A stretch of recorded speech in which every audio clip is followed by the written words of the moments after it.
बदलापुर नाम का एक गांव था जहां श्यामदास नाम का बहुत गरीब किसान अपने परिवार के साथ रहता और बड़ी ही मुश्किल से अपना घर चलाता था। सुनिए जी, आज शाम को खाने के लिए चावल कम ही बचे हैं, बताइए क्या करूं?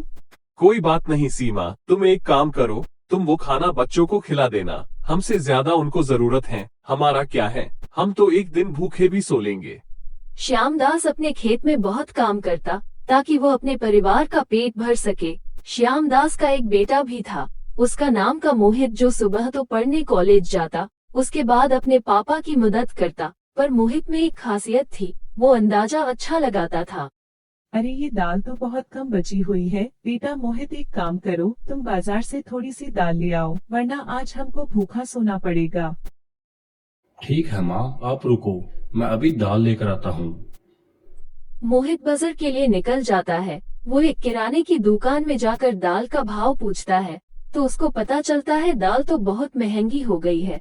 तभी वो उसका एक कॉलेज का दोस्त आ जाता है और वह दुकान उसके ही पापा की थी। उसका दोस्त देखता है कि मोहित थोड़ी सी दाल को लेने के लिए भी इतना सोच रहा है, तो उसके घर की आर्थिक स्थिति का अंदाजा वो लगा लेता है। फिर वो अपने पापा से कहकर मोहित को सस्ते में दाल दिलवा देता है। अरे भाई, मैं आपका कैसे शुक्रिया करूँ, मेरे पास तो तुमको देने के लिए कुछ है भी नहीं। कोई नहीं यार, दोस्ती तो दोस्त के काम आता है। अब तुम बिल्कुल भी चिंता मत करो और आराम से अपने घर पे चले जाओ। घर जाते समय मोहित को अपने आप पर बहुत शर्म आती है कि मैं 23 साल का हो चुका हूँ, फिर भी अपने परिवार के लिए कुछ भी नहीं कर पा रहा। ये सब सोचते सोचते मोहित घर आ जाता है। उसी रात वो सब साथ बैठकर खाना खा रहे थे और सब खुश थे, लेकिन फिर कुछ समय बाद श्यामदास के परिवार पर एक और नई मुसीबत आन पड़ी। अरे श्यामलाल, कहाँ छुप के बैठा है, जल्दी घर से बाहर निकल। अरे सेठ जी, आप यहाँ? क्या हो गया साहब, हम गरीब से कोई गलती हो गई है क्या? अच्छा, अब ऐसे बातें कर रहा है, मानो कुछ पता ही ना हो। तुमने पिछले 3 महीने से किराया नहीं दिया है, ये सब फ्री का समझा है क्या? श्यामलाल, मुझे कुछ नहीं पता, मुझे अपना किराया चाहिए। अरे मालिक, आप तो जानते हैं पिछली बार फसल कितनी खराब हो गई थी, इसलिए थोड़ी पैसों की दिक्कत थी। पर साहब आप चिंता मत करो, मैं जल्दी ही आपके सारे पैसे दे दूंगा। देखो श्यामलाल, मुझे कुछ नहीं पता, मैं पूरे 1 हफ्ते बाद यहाँ पे आऊंगा और या तो मुझे अपना किराया दे देना या फिर घर छोड़ के यहाँ से चले जाना। अब जो तुम्हारा मन करे वो करो, तुम्हारे पास 1 हफ्ता है।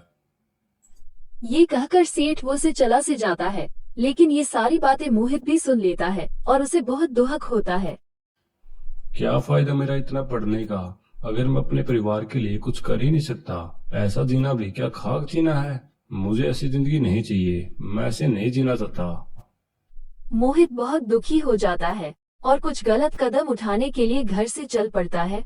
वो सड़क पर जाकर खड़ा हो जाता है और देखता है कि एक कार आ रही थी, तो मोहित सोचता है अब और नहीं। फिर वो उस कार के आगे कूद जाता है, लेकिन कार का ड्राइवर ब्रेक लगा देना है और कार की स्पीड कम हो जाती है, जिससे मोहित बच जाता है और उसको ज्यादा चोट नहीं लगती। मोहित देखता है कि कार का ड्राइवर कोई और नहीं, उसके दोस्त का पापा, वो किराने की दुकान वाला था और साथ में मोहित का दोस्त भी कार से उतरता है। मोहित उसको पूरी बात बताता है। वो दोनों भी मोहित की सारी बातें सुनकर बहुत दुखी हो जाते हैं। फिर मोहित को उसका दोस्त अपने साथ अपने घर ले जाता है और उसको ड्रीम टीम ऐप के बारे में बताता है। साथ में वो मोहित को कुछ पैसे भी देता है, जिसके बाद मोहित अपने घर आ जाता है। मोहित को देख उसके मम्मी पापा बहुत खुश हो जाते हैं। अब कुछ दिन मोहित ड्रीम टीम ऐप पर ध्यान देता है और उसके बारे में सीखता है, लेकिन मोहित के मम्मी पापा को समझ नहीं आ रहा था कि ये क्या हो रहा है। सेठ की हफ्ते वाली बात भी बस एक दिन में पूरी होने वाली थी।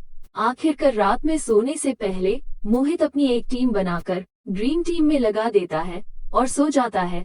अगले दिन ठीक हमेशा की तरह वो अपने कॉलेज जाता है और फिर उसको याद आता है कि उसने तो एक ड्रीम टीम बनाई थी। फिर वो जब अपना मोबाइल चेक करता है तो उसके तो होश ही उड़ जाते हैं और क्लास के बीच में ही वो उछलने लगता है और तुरंत घर जाने के लिए भागता है। मोहित की खुशी का तो मानो कोई ठिकाना ही नहीं था, लेकिन जैसे ही मोहित घर पहुंचता है तो वो देखता है कि सेठ की कार घर के सामने खड़ी हुई थी।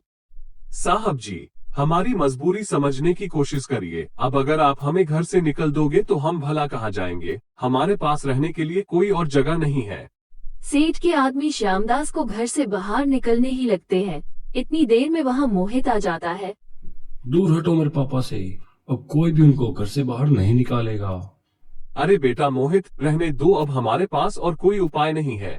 हमको तो अब ये घर खाली ही करना पड़ेगा। नहीं पापा, आपको घबराने की कोई जरूरत नहीं है। जब तक मैं आपके साथ हूँ, आपको चिंता करने की जरूरत नहीं है। ये घर हमारा था, है और हमारा ही रहेगा। हमको कोई यहाँ से नहीं निकाल सकता। श्यामलाल, लगता है तुम्हारा लड़का पूरा पागल हो गया है। ये लड़का पागलों की तरह कुछ भी बके जा रहा है। और जरा इस लड़के की अकड़ तो देखो। ये लो तुम्हारे पैसे, इनको उठाओ और निकल जाओ यहाँ से, और दोबारा यहाँ पे दिखाई भी मत देना। फिर मोहित अपने बैग से पैसे निकालकर सेठ की ओर फेंक देता है। सेठ को पैसे मिल गए थे तो वो चला जाता है। बेटा मोहित, तुम इतने सारे पैसे लाए कहाँ से? फिर मोहित अपने मम्मी पापा को सारी बातें बताता है कि कैसे वो ड्रीम टीम से 1 करोड़ रुपए जीत गया है। और ये बात सुनकर मोहित के मम्मी पापा की तो खुशी का कोई ठिकाना नहीं रहता है। उस दिन के बाद श्यामदास के परिवार की तो मानो दुनिया ही बदल गई और श्यामदास का परिवार आमिर बन गया। श्यामदास को अपने बेटे पर बहुत गौरव महसूस हो रहा था। फिर श्यामदास, मोहित और उसकी मम्मी खुशी खुशी रहने लगे।